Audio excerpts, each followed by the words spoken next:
Thank you. Good evening, and it's a joy to be back here in this glorious spot and its glorious hall and a glorious piano. 1941, just a tad bit older than me. So this program is sort of half a dinner party and half a theater thing. So the first half is in two parts with a little intermezzo in the middle. The overture were these three Scarlatti sonatas. Scarlatti was an Italian composer born in Naples who spent most of his life on the Iberian Peninsula. And he was a music or keyboard instructor of the Portuguese princess who then became Spanish queen, as one does.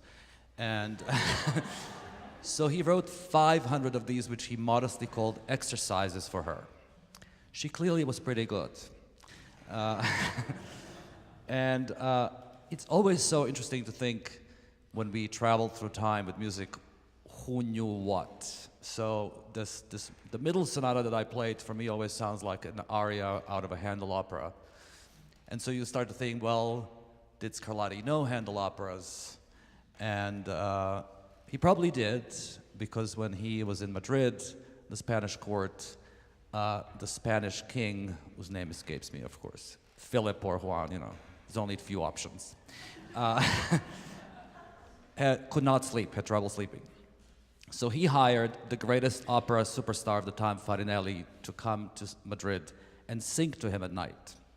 True story. There was actually a play on Broadway with Mike Rylance that ran for a while, really brilliant. And so Scarlatti was part of that setup. And so Farinelli was a great exponent of Baroque opera. So it's quite likely that he would know Handel. But it is interesting. And I was thinking today how we think, oh, well, at that time, we today can just pull out our iPhone and we can just, on the fabulous Tippet Rise Wi-Fi, look up Scarlatti and hear something. But then you start to wonder whether 300 years from now, somebody will say, oh, they had to use iPhones. So